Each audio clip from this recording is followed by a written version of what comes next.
Alright. So, tonight's story is... We haven't read from this book in a little while.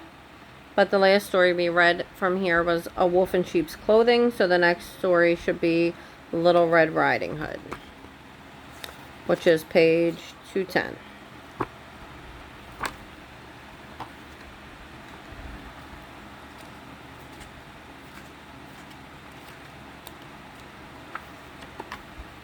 Right? Alright, let's see. There once was a sweet and happy little girl whose granny had made her a lovely red cape with a hood.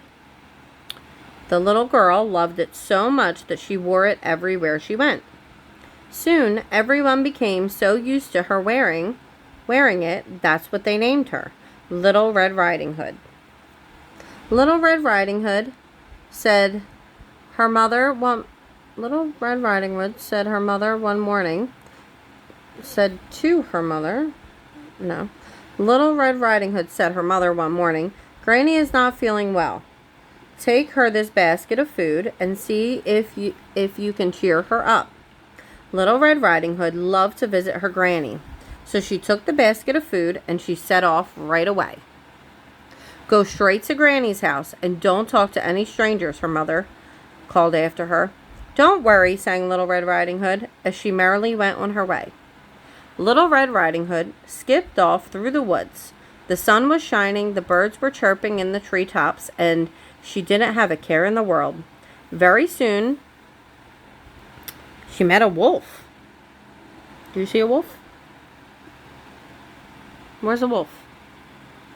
I don't want to tell you. You don't want to tell me where the wolf is? "Well, hello there," said the wolf. It's right there. Oh, I didn't see it. I guess I'm blind. "Well, hello there," said the wolf in a silky low voice. "And where are you off to on this fine morning?" Hey, Mama, do you see a monkey and an owl? A monkey? Yeah, an owl. Is that a monkey? Yeah. I don't know. And the owl. I do see a monkey and an owl. Right there. "I'm going to visit my granny," replied Little Red Riding Hood, forgetting her mother's warning. "She's not feeling well." Do you see a little rabbit somewhere? I see the sneaky rabbit. "She's not feeling well, and I'm taking her this food to make her better." The wolf licked his lips. "Where does your dear old granny live?" asked the wolf. "She lives in a cottage at the other side of the woods," replied Little Red Riding Hood. "It has pretty roses growing around the door."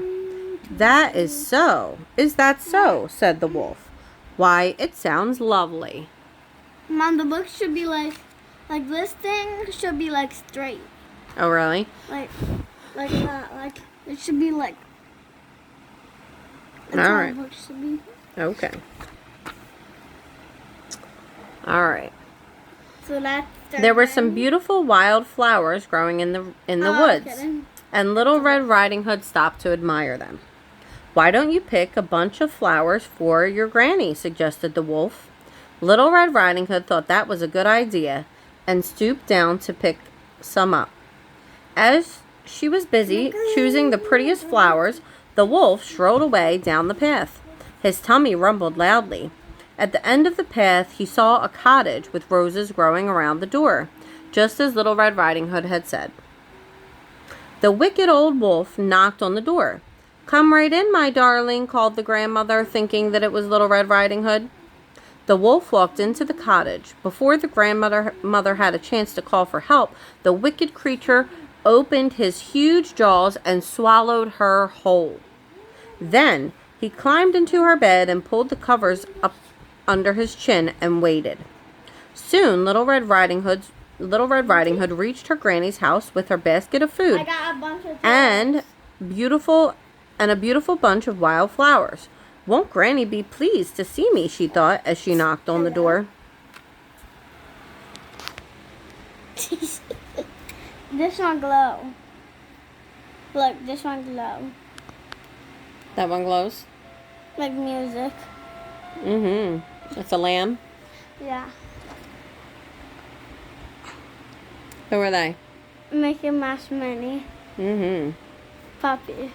Puppy. Mm-hmm. I love it, Puppy. You love Puppy? Alright, let's see what else we got in here. There was Minnie on the bed. Come right in, my darling, replied a strange and croaky voice. Poor Granny, thought Little Red Riding Hood. She doesn't sound at all well. Little Red Riding Hood looked in the kitchen, but her granny wasn't there. She looked in the sitting room, but her granny wasn't there either. Finally, she went into her granny's bedroom and she gasped in surprise. What happened to Granny? Granny turned wolf. No, the wolf ate Granny, but you're not paying attention. I was kidding. I already knew that. Granny! Exclaimed Little Red Riding Hood. Your ears are absolutely enormous. All the better to hear you with, my dear, replied a low, silky voice. And your eyes are as big as saucers, gulped Little Red Riding Hood. All the better to see you with, replied a rumbling, growly voice. And your teeth are so pointed, gasped Little Red Riding Hood. All the better to eat you with, my dear, snarled a loud, hungry voice. The wicked old wolf leaped out of the bed and gobbled up Little Red Riding Hood in one big gulp. And Mama, I was trying to throw the book right there. Then he lay down on the bed and fell fast asleep. Oh no.